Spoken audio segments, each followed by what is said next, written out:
Napapaisip na rin ako kung gusto kong mag-uwi. Calle Real daw. Yan. Ang tawag pala sa atin is Austronesians. May ganyan kasi kami sa bahay. Sinivor na niya. Medyo nakalimutan mag-lunch. Liceo Iloilo. Morning guys! Change of plan. Oo, dahil sa weather ngayon. Kasi meron palang Super Typhoon Francisco. So yung Philippine Coast Guard, sabi nila, naka-suspend ngayon yung mga island hopping. Walang island hopping activities today. So, yan. Kaya, bagong itinerary for today, dito muna kami. So magsi-city tour muna ulit kami, tsaka museum hopping ulit kami like yesterday. So ang first stop namin is Roberto's. Yan. For their famous Queen Siopaw. Ito pala, limited lang yung stock niya per day. So, buti na lang maaga kami pumunta rito. Hopefully meron pa. Oo, I guess sana meron pa naman. Maaga-aga pa naman. Time check ba? Time check, it's 9:50 a.m. Ayan. Okay. Yun. So, let's go. Almost 10 a.m. na kami nakarating. And guess what? Naubusan na kami ng Queen Siopaw, but it's okay kasi meron namang King at Jumbo Siopaw. Umorder na rin kami ng meatballs and lumpia to try.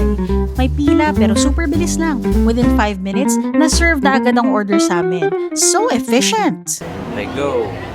Split it. Wow.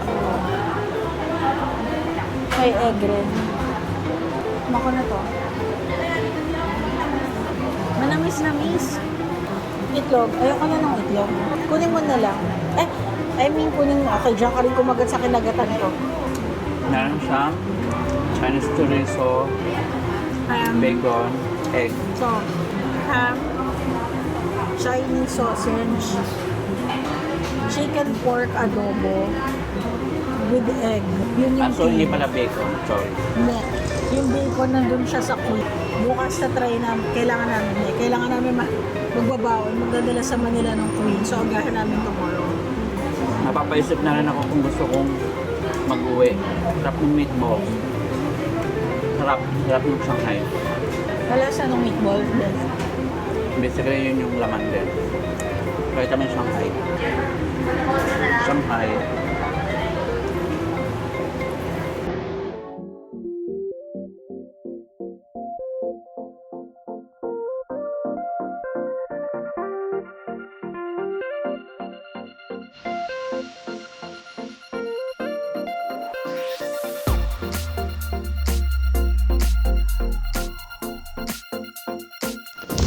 Guys, tapos na kami kumain sa Roberto's.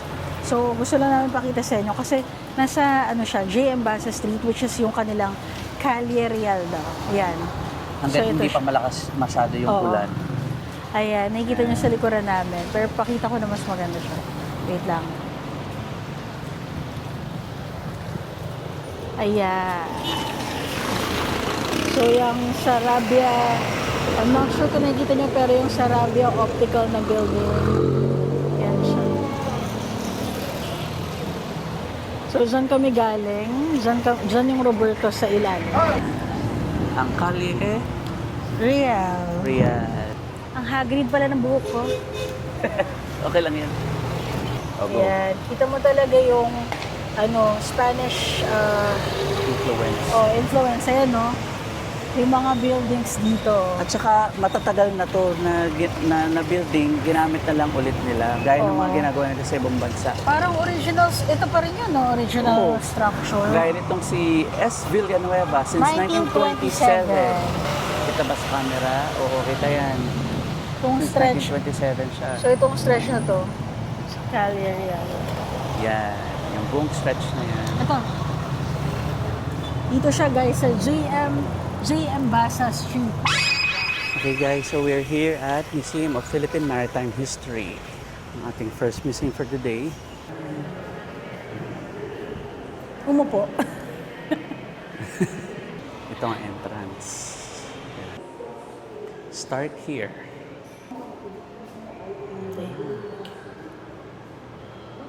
Ito ang mapa ng pandarayuhan ng mga Austronesiano. By the way, yun nga pala ang pangalan ng ating race. We're Austronesians. Pangalan ng ating ang ating ethnicity. Ang tawag pala sa atin is Austronesians. Wow. Thank you, Professor. Yes. Ang sinaunang Pamayanang Mandaragat. Sisidlang Kawayan. Yun yung bamboo container. Mm-mm. Ito yun, ito. Yun ang bamboo container. Yan. Galing. Balangay. Para siyang Noah's Ark. Di ba? Kompas. Kompas. Mabatobalaning aguhon. Ang mga manlalayag ay gumagamit ng mabatobalaning aguhon o aguhon ng mandaragat upang matukoy ang balaning hilag. Just a few minutes walk from Cagliari is the Museum of Philippine Maritime History, where you can explore the country's rich seafaring heritage from pre-colonial times to the achievements of modern-day Filipino mariners. Entrance is free and it's open from Tuesdays to Sundays, 9 a.m. to 4 p.m. Guys, nasa next stop na. Museo Iloilo. So, nandito siya sa Iloilo Capitol, no? So, nag-grab lang kami. Malapit lang din naman pala siya. Parang 5-minute away from Museum of Philippine Maritime History. So, yan. Ito na siya. Ay, pakita na natin. Yan na pala. Ayan. Museo Iloilo. There you go. Tara, Let's go. Let's go. Hello po. Good morning. Speed po tayo, 50 pesos. Okay. Register lang po one name. Salamat po. So, ito yung entrance ng Museo Iloilo. So, ito meron lamang entrance fee na 50 only 50 pesos. pesos per person. Yan. Tapos we can start. Kayang-kaya. So, itong museum na to, papakita to ng ating mga katutubong Pilipino. The Negritos. The Negritos. Yun pala. When the Spaniards came, Panay was peopled by two different ethnic groups, the Negritos, who lived in the mountains, and the Visayan, who lived along the coasts and rivers. Hablon. Hablon Hablon. means anything to be weaven. As yarn, thread, silk, cloth, etc. Isla Gigantes Pottery. Oh, remain dito oh. Late 18th century high relief carving in 3 pieces of hardwood, originally polychromate, showing traces of gesso. Ano yung samurai? Kasi, yung battle natin versus, yung Japan. Japanese The Battle of the Visayas. We fought it together with Filipino guerrillas together with U.S. forces. March 18 to July 13, 1945. Ano masasabi mo sa history ng Iloilo? Napaka-rich ng history ng Iloilo. Parang, ewan ko dun sa mga nakikita natin, sa mga nababasa natin, natututunan natin, no? Matawag dito, parang majority ba dito sa Iloilo, may kita mo yung influence ng Spain, At saka, ang maganda is, kumbaga, nape-preserve talaga ni Iloilo, no? Yung mga ganon, like, for example, yung buildings, yung structures, in the future, mas magbo-boom pa pati ang tourism ng Iloilo. They're very good at taking care and preserving it, no? They value their history, ang pagka-Pilipino natin. Just beside Museo Iloilo is the National Museum of the Philippines. This building actually served as the Iloilo Provincial Jail from 1911 to 2006. It was later declared an important cultural property, then carefully restored and transformed into a museum showcasing the history, art, and natural sciences of Western Visayas.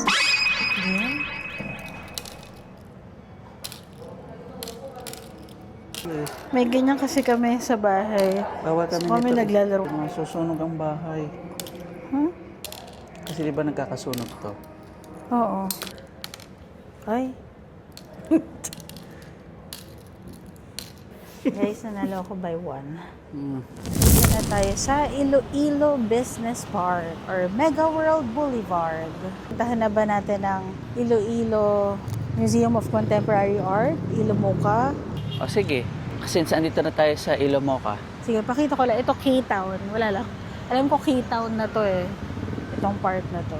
okay, sige, museum Okay. first. Let's go. Thank you po. Good afternoon Afternoon po. po. Hello. For 2 regular tickets po. Apa. Sorry, both names po. Just one will do po. Just one name is fine. And your total is 200 pesos. Alright. 300. From our budget fund. Okay. Thank you. Thank you. Pudo. Ang ganda naman. So, dito guys ay modern art na talaga. Mapapansin naman sa painting. Itong exhibit na to, linyada. So, these are works of, fourth year students, Bachelor of Fine Arts.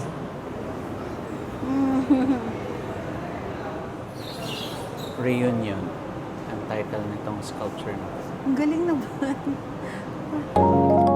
Ilomoka is the first museum in Visayas dedicated to modern and contemporary art. First time namin to visit an art museum and honestly, we didn't expect to enjoy it this much. Located at the Casa Emperador building sa Iloilo Business Park, it has 3 floors of galleries featuring works by Filipino and international artists. If you're planning to visit, Ilomoka is open Tuesdays to Sundays from 10 a.m. to 6 p.m. and admission is only 150 pesos.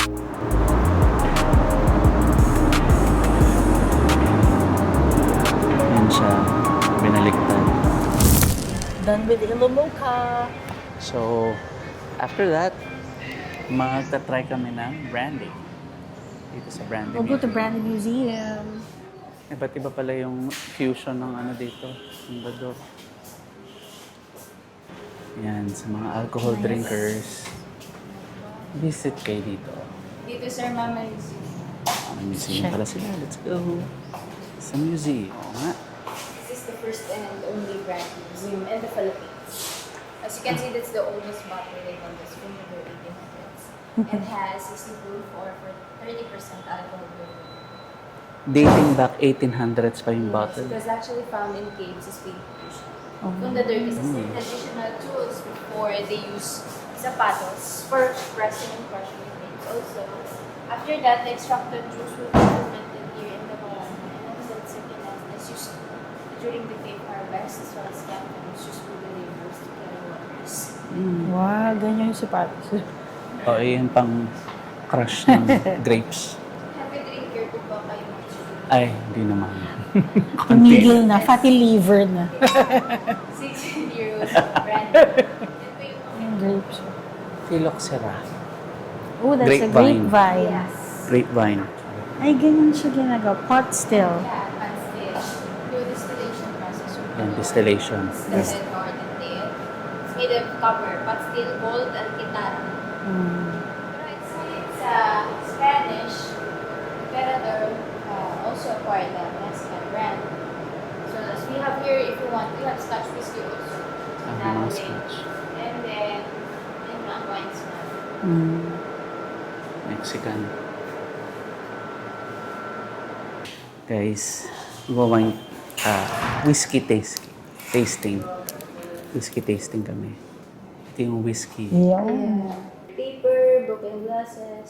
Sight, smell. Sinavor na niya. Sinave. Sa smell, yeah. Wow. Smell. Ang lakas. 25% siya, sir. Try mo na. Pero ang lakas na niya for 25, no? Ay, Parang, 40%. Kung bagay yung proof na times 2 siya, 50%. hey guys, time check.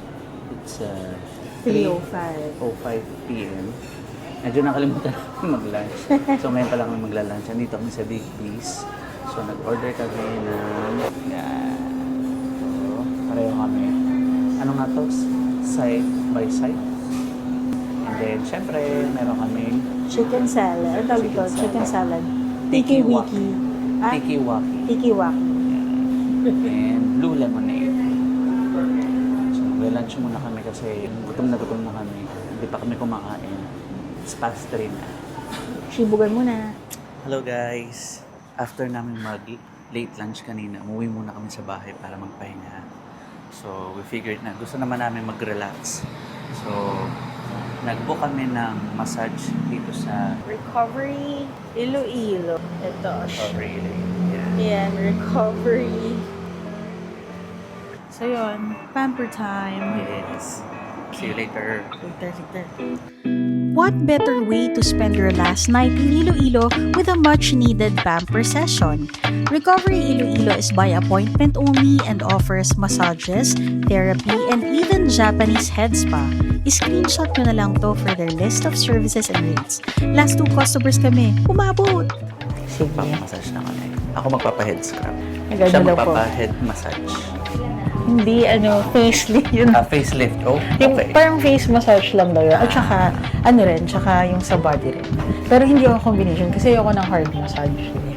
Okay, see you guys later. Hi guys, tapos na kami magpamassage. Magandang gabi. So, nagpa-scrub ako ng scalp at saka ng combination ng full body massage. Siya ganon. Ako, parang facelift massage. Tapos yun, full body massage din, pero shiatsu lang kasi ayoko ng hard massage. Okay na okay. Ang sarap ng tulog nito natin Oo. ngayong gabi. Marirecommend namin sa inyo tong Recovery Recovery. Iloilo. Kapag napadod kayo sa Iloilo, try nyo yung service nila. By appointment nga lang sila, pero okay lang naman. Tawag lang kayo doon sa mobile number nila sa nakapost naman sa kanilang Instagram page, meron silang Instagram. Finalo na rin namin sila. Tsaka medyo So, agahan nyo kasi until 10 p.m. lang sila. Yes, o nga pala. Parang from 10 a.m. to 10 p.m. kapag weekdays ata, and then until 12 midnight kapag weekend. Parang ganun yung tama nga ba? Ay, hindi. Sorry. Nakalagay lang pala 10 a.m. to 10 p.m. Monday to Sunday. Joke time ako. Ayun. So this is where we end our vlog for today. Yep. So don't forget to like, share, and subscribe para ma-notify kayo sa mga upcoming videos. Yes, out of office, Nick and Carmi. Thank you. Salamat. Bye. Good night. Good night.